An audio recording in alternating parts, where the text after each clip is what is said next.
Welcome. This is our presentation on how to register with PMJS.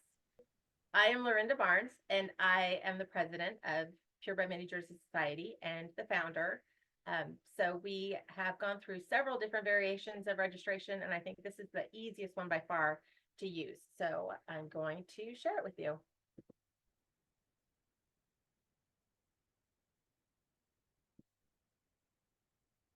Okay, there's a little bit of ground to cover. We're going to talk about what PMJS is, proper etiquette for naming your cattle, some of the requirements for registration, how to get those by ordering the tests that are necessary, and then how to pay the fee and fill out the form, and then what the process is to update it when your cows reach 3 years old.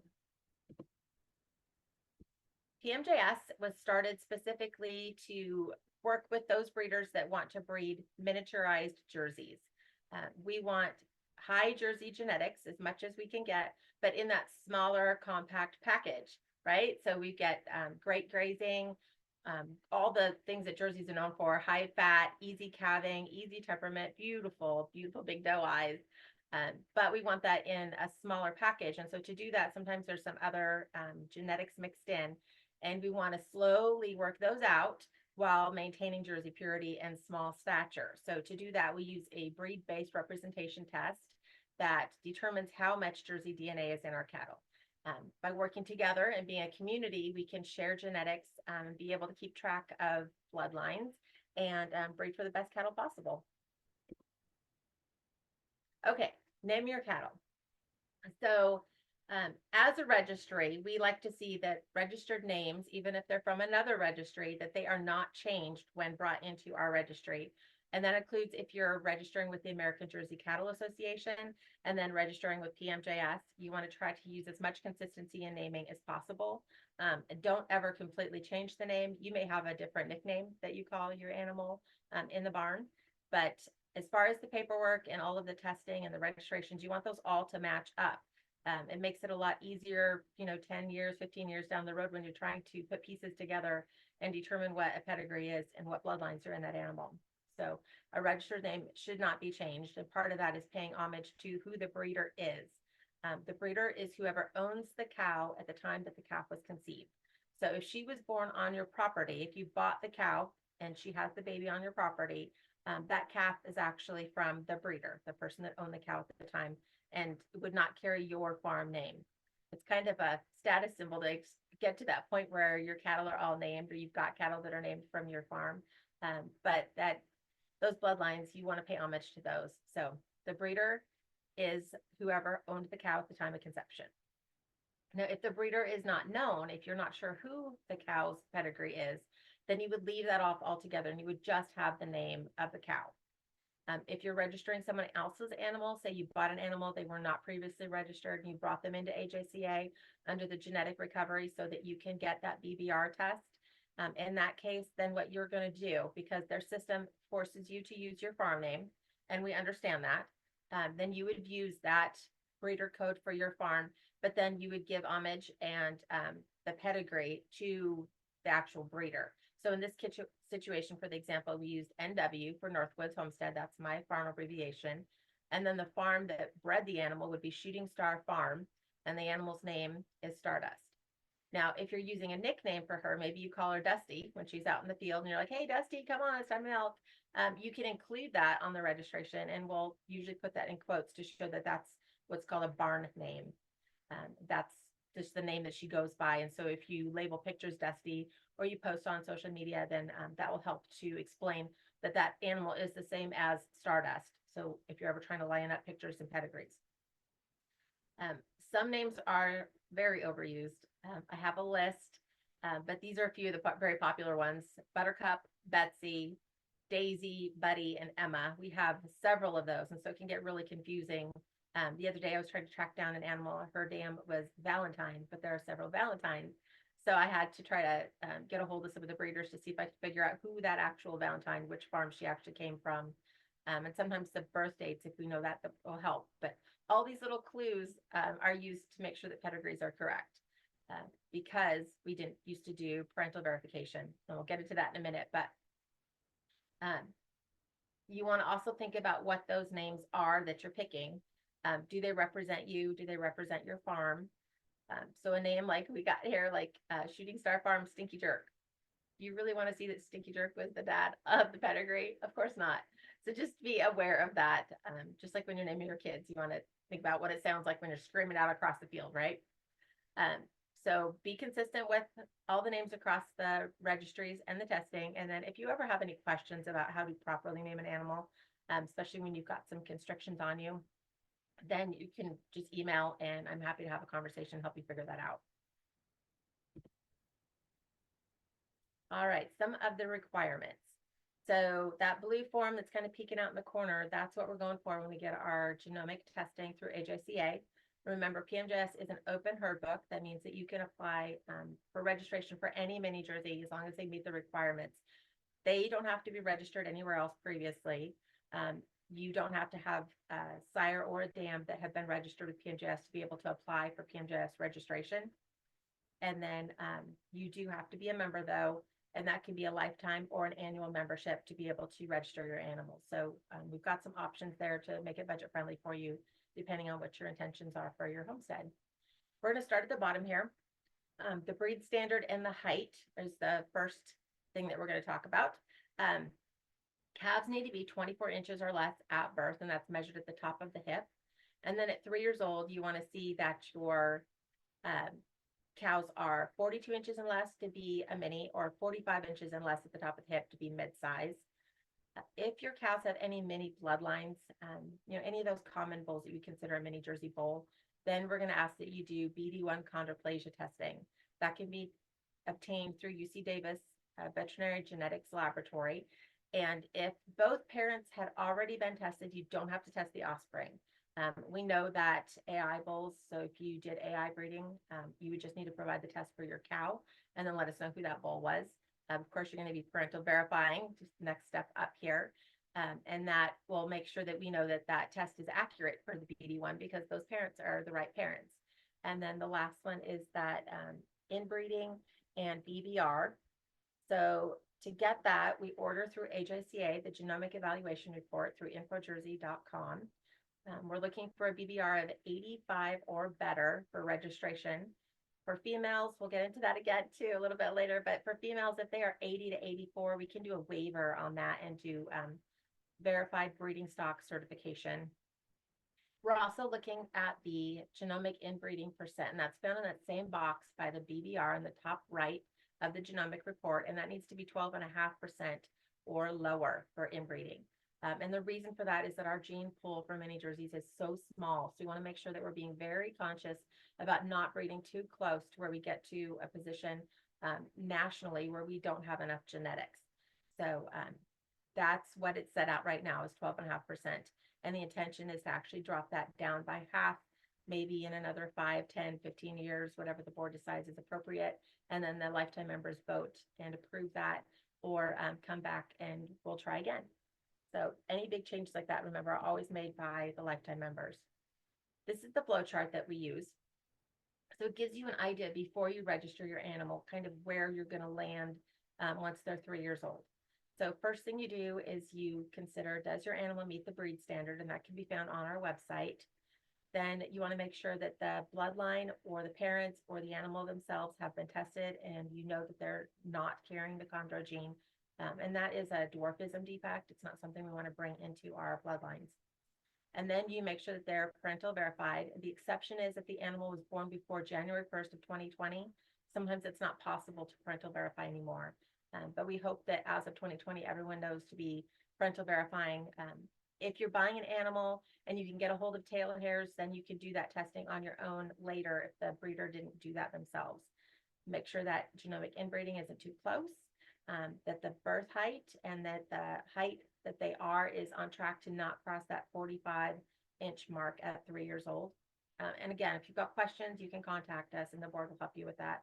And then of course, BBR 85 or better. So once all of those things are checked off and everything looks good, then you proceed for your registration.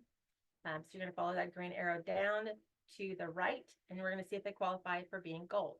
So if they are under 3 years old, then you keep going, you slide down to black, unless they qualify for breeding stock instead. So any animal under 3 years old is black. And then if they're over 3 years old, they're either gold, silver, or bronze. And then that kind of gives you some parameters there. If they are over height or under purity, then they slide down to the next one. So gold then would go to silver, silver would go to bronze. And the intention is that a gold is what we're all shooting for. And don't worry, most of my herd isn't quite there yet either. It's going to take a little bit of work, but it definitely is possible because we all have the ability to do that with selective breeding. And that's what that genomic report's helping us to do.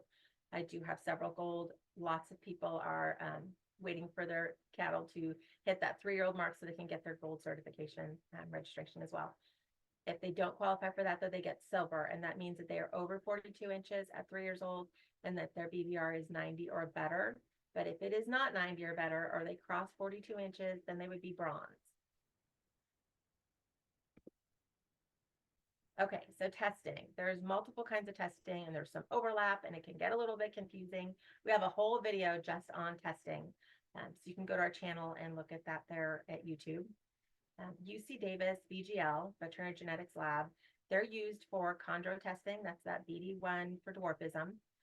Parentage, if the animals are not already registered and typed in AJCA, which would be most of your AI mini Jersey bulls.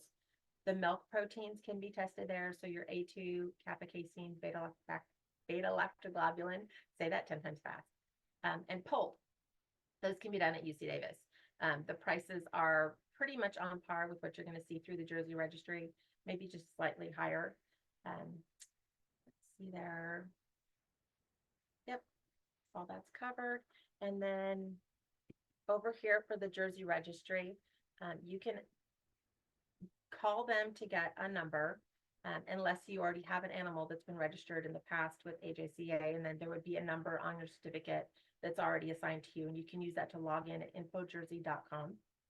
So over there, we're going to order that genomics test. It's going to be under your services tab in InfoJersey, and then you'll scroll down to genomics and order genomics, and then you use both of these places. You can just use tail hairs to send in for DNA, which is really simple.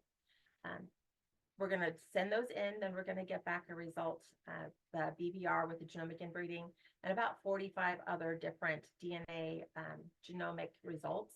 Some of them are an index, and we have all of that also covered in another video so that you can look into how to decode those codes that are on the genomics report. That's the blue report, again, we're talking about. So when you go to order that, you want that low density test. Currently, that's 100,000 alleles. It runs about $47, but remember, bulls are going to be a slightly higher price. They're $147 because the CDCB adds a fee of $100 for bulls. So if you have a bull that is A2A2 and polled or homozygous polled, either way, you can contact the board and see if you might be able to qualify for a grant. The grant application is there. You can go ahead and directly do that if you prefer. And then the board will talk about and discuss and see if that might be an option. Ideally, we're trying to help you bring bulls to market for AI so that we can get those genetics spread out more across the country and not quite so localized.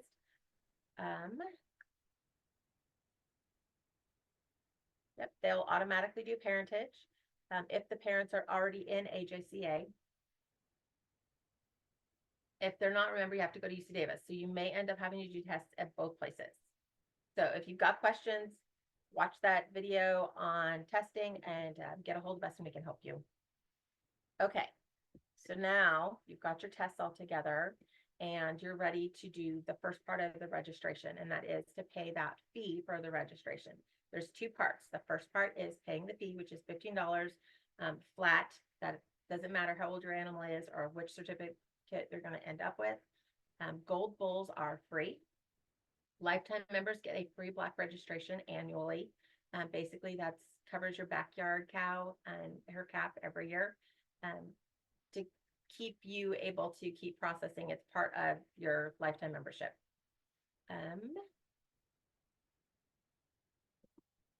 Okay, so what you're going to need for that when you go onto the website is you're going to want to have your testing already done.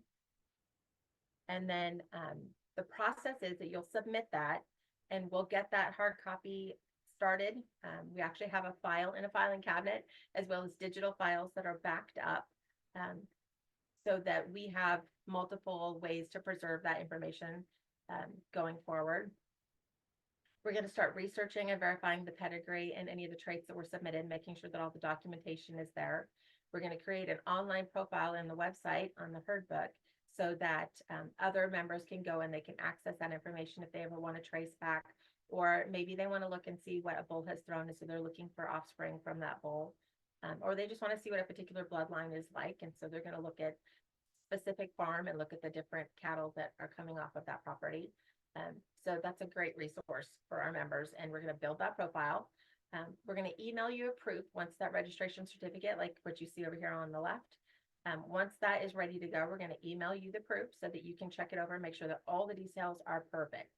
We don't want any mistakes, and we try really hard, but none of us are perfect. So we want you to have a look at that. And then once you approve that, it's printed on a foil certificate with a stamp. You can see the stamps there. If they're gold, they also get a ribbon added to their foil seal. And that gets mailed out to you. Okay, this is the process to do that. So you go to purebredminijerseys.org, go to the registration tab, scroll down to new registration.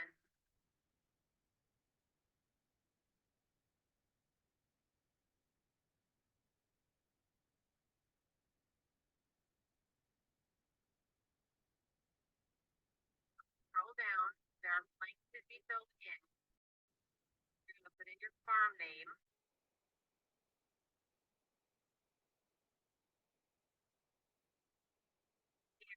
Full name.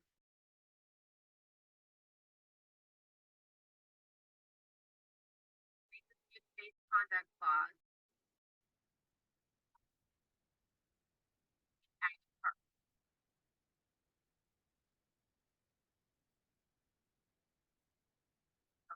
Part.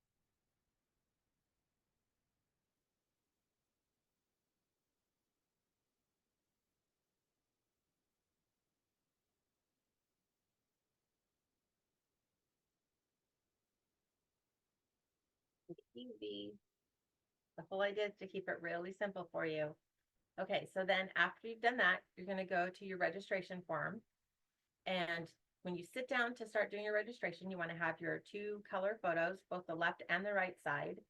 You can see in that top photo that that's exactly what we're looking for. We want that from both sides of the animal, pretty much level to where the animal is. You can see her feet, you can see her top line, you can see her profile or her face. She can be looking at you or grazing or whatever, but we want to see her conformation. You're going to want that blue genomics report. That also has your genomic inbreeding. And then if you need to have the BD1 chondroplasia test, the verification of height if the animal is over 3 years old, and there's a form for that online as well.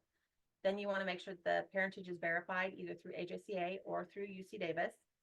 Optionally, you can submit disease testing and A2A2 milk proteins pulled, all of those kinds of things.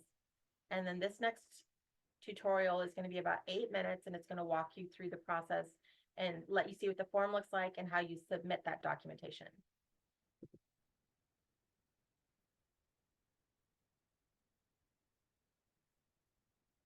Registration on PMJS is a two-part process.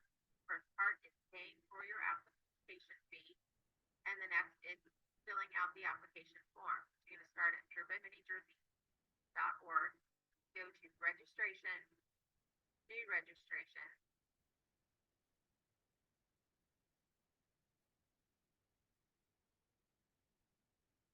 You'll find the registration form is the application.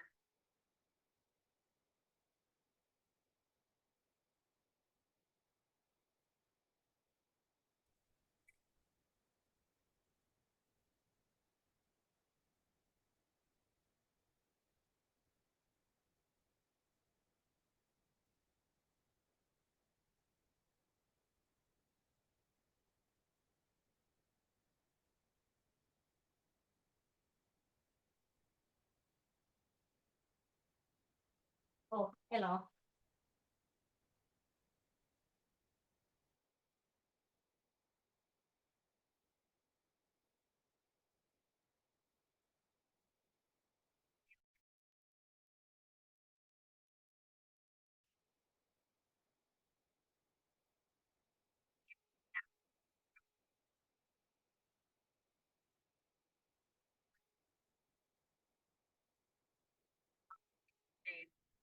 breeder code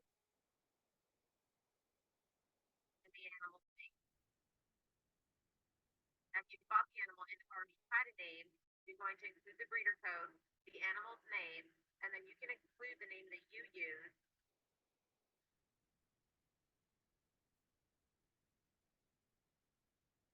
as the barn name, if that's a common name that people would know for barn. That's the breed standardization form to the proper look for a miniaturized jersey. If you have any questions, just reach out. This flow chart can help you determine what that being registered as after she's 3 years old. Or as well.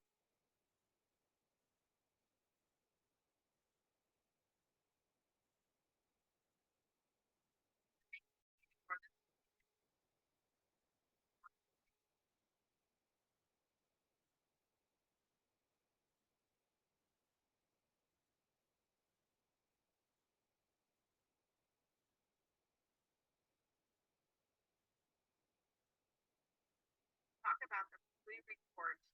We're talking about the genomic report. It includes the DVR and the genomic inbreeding, which is the repeated DNA from both sides of her family. And that can be uploaded very easily.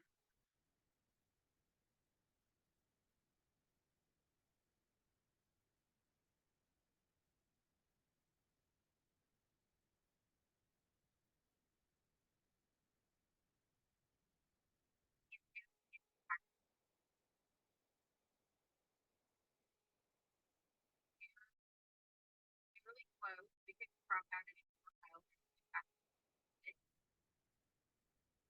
but it should be about directly at the side, for to get the full confirmation.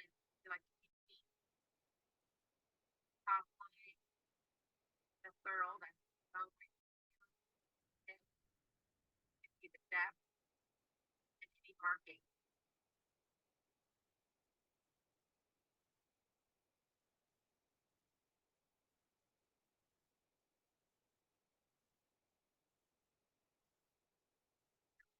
Help build her online profile. Now, going to measure at the top of that hip bone, where that gray line is. You'll put a level on her hip, come out to the tape measure, and get your height there.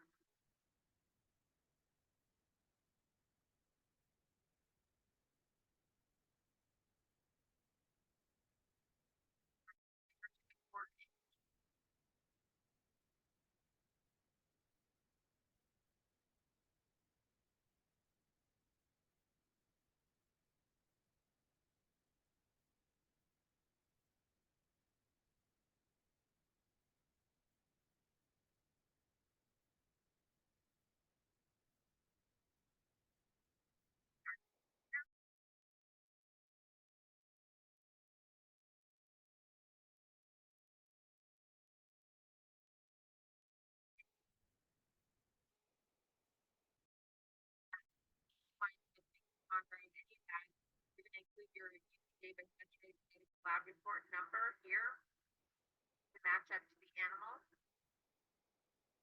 If there isn't one, it's not available. Yes, negative by testing, and then you upload the file here.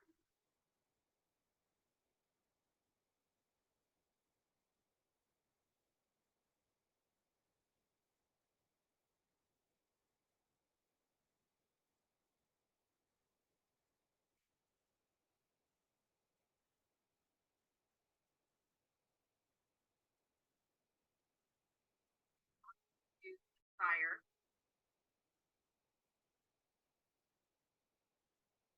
registration number, and then his sire,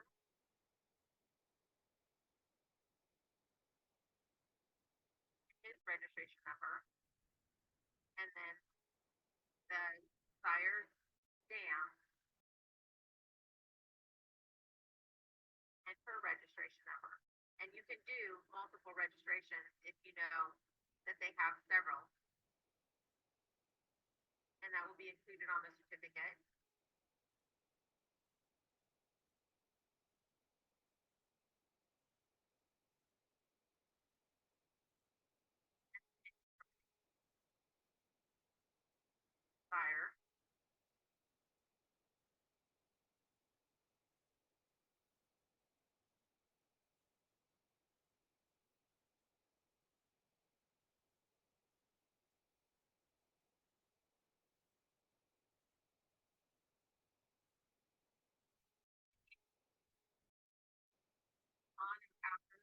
1st, 2020.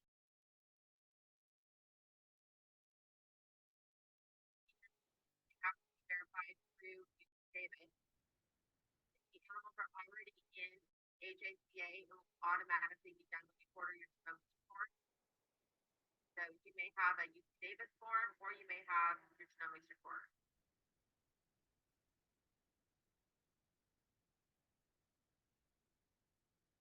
And optionally, you can put in the milk protein.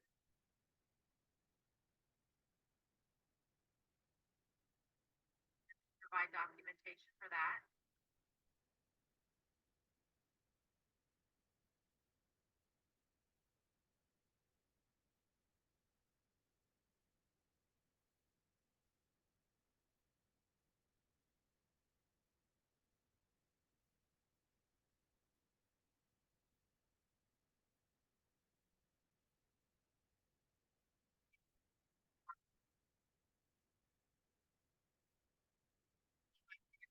Provide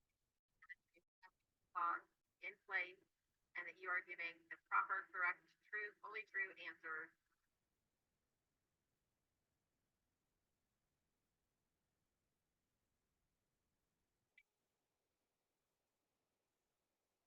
Right. Hopefully that doesn't look too intimidating.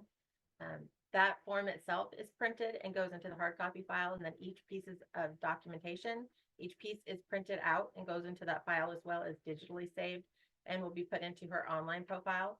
If I find addresses anywhere in any of that documentation, I will erase them or wipe them out or block them out. I do try not to publish your address.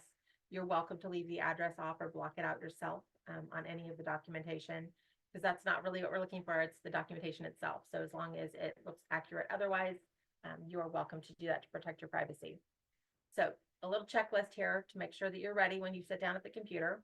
You want your genomic evaluation report, that blue sheet from AJCA, the parentage verification, the negative for chondro, no dwarfism, left and right color photos, third-party verified height for animals that are 3 years and older, the optional A2 polled and disease testing results. If you want to submit those, they will be documented and then put into her file and on her profile or his profile. The full name for registration, the names of sire and dam registration numbers, and any other registrations that the animal has as well, whether that's AJCA or any of the other mini registries, or likewise, any of that kind of stuff we want to make sure that the file is complete as possible. Okay, so once you order your black registration for your calf that is, oh, I don't know, let's say 6 months old, they're going to change quite a bit by the time they turn 3 years old. So you've got 90 days after that third birthday to be able to send in your black copy of registration. And then we're going to swap that out and we're going to give you their permanent registration after 3 years old. That can be gold, silver, or bronze based on their height and their purity. But it's also going to be determined if they've outgrown that 45 inches and they are a female, so it's only for females, for heifers and for cows, they could qualify as verified breeding stock. So that still adds value to your animal. Although they didn't qualify for registration, it's not a complete loss. You'll submit a waiver form and then you'll get a certificate that's a rose gold for those females that are 45 to actually 45 and a quarter to 48 inches tall after their third birthday.